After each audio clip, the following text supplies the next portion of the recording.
with 5 kilometres just about to come up. We've still got Nasser Bahani in this group, the French national champion, the yellow jersey of Damien Gaudin, been well protected today by Europcar. They've set the pace well. Borut Bozic will be in this group because Gasparotto is working hard for him. Other sprinters who may still be in this group, we think Viviani may well still be in this group, although he had a bit of trouble a little earlier on.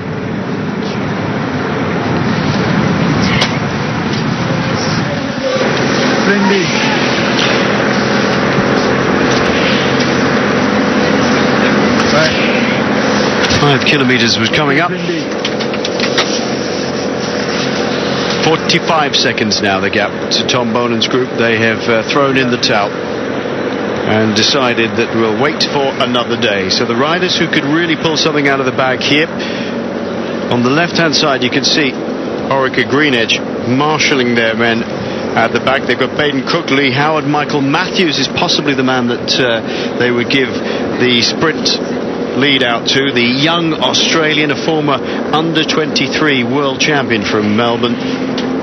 Rode for Rabobank for a season or two. Now he's with Orica Greenedge. I reckon he's a good bet today, Sean, for a top 3 for sure. Michael Matthews. Yes, I think he will be up there, and well, he is. He's in a real good chance here, and of course, with the bigger sprinter Kittle, being out of it at the moment. Well, then, all of those guys, they are thinking, well, I can get the stage victory here, because if you look at the other riders in there, I think they will all feel, well, it's a possible opportunity for them to go for a stage victory. Pataki is the other one. We haven't seen him, and he's possibly in there. And again, this finish. It's a good one for him, a dead straight run in. If he gets into the right position, he could also put up quite an impressive sprint. Look out for the pink and blue of Lamprey colours, or should I say Merida Lamprey, or Lamprey Merida. Now we've got the lime green flashes on the arms as well.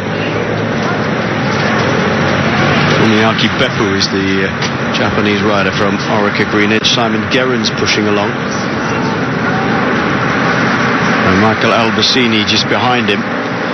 They've got the bit between their teeth. You've seen how well the Orica Greenedge train can work, usually with Brett Lancaster in it and Matt Goss at Brett Lancaster at the front and Matt Goss at the end. 53 seconds now. They're going to lose a fair amount of time, some of these men in the back there. 3 kilometres to go.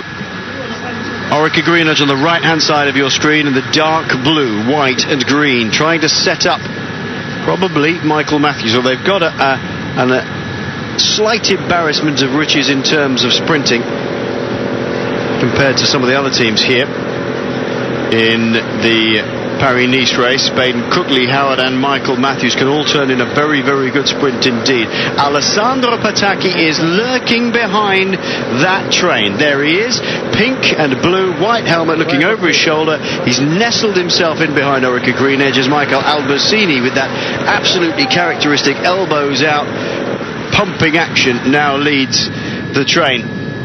Damien Gaudin still turning a big gear behind Thomas Fauquelin, looking quite composed.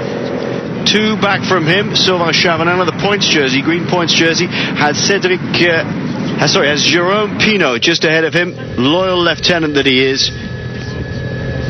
These bigger name riders want to keep right up there, keep out of trouble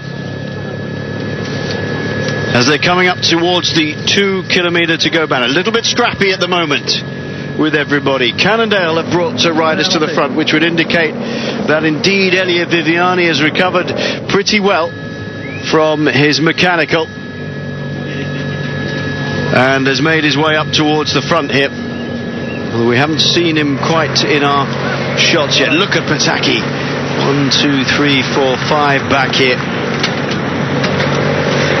Happily just sitting out of trouble.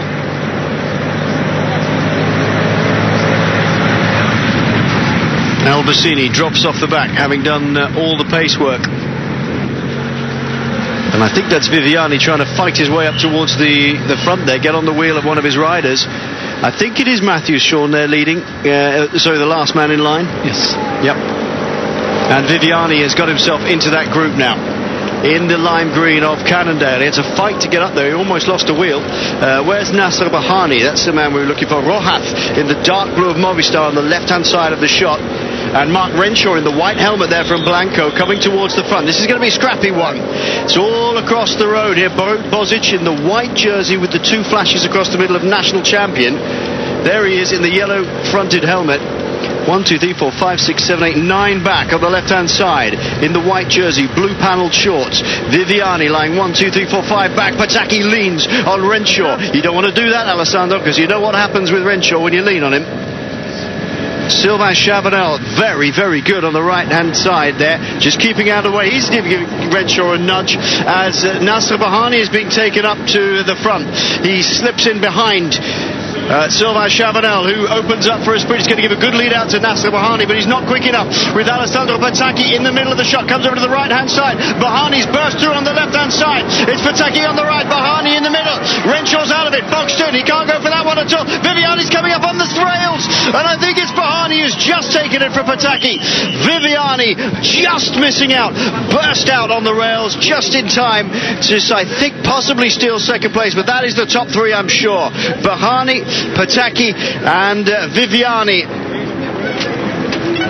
Well, I thought it might be even more dangerous than that. Heinrich Hausler comes through there, but Nasser Bahani thinks he's got that one in the bag. And when we look at the overhead shot, generally when a rider throws his arms up in the air afterwards, he knows he's won. And Bahani is in very good form. Let's have a look at it again. Boxed in completely in the middle is Mark Renshaw. Had to stop pedalling. Look at Viviani behind Pataki. Sees the gap. Michael Matthews is out of it. He sits up. He can't do anything there. Turgo on the right-hand side. Viviani throws the bike at the line. He gets the second, I think. Pataki in third spot. Viviani trying to keep the bike upright. A real throw for Viviani. Missed a track. Here we are. Look at this. Bahani sees the green jersey of Sylvain Chavanel going for it here, goes around the outside. Viviani's out of it at the moment, a long, long way back. Pataki at the front here. Look at the way Mark Renshaw, he should have gone for the gap. He should have gone for the gap. It was there to be taken, and he eased off. Viviani coming hard at it. Oh, he gets third in the end, but Bahani gets the win there, Sean. What happened with Renshaw there? He had the gap, he could have gone for that. Yes, he just didn't have it. Didn't have it in the head. Didn't have it to take the risk, I suppose. Yeah. He could feel that they were going to close there. But if he had really, tried to get into that position quickly, but the overhead shot, it looked so easy. You'd expect him to move very quickly. But if you go for that gap, well, you're going to just move up, very, very slowly. And we could see the way the gap closed, and he would have, I think, got boxed out.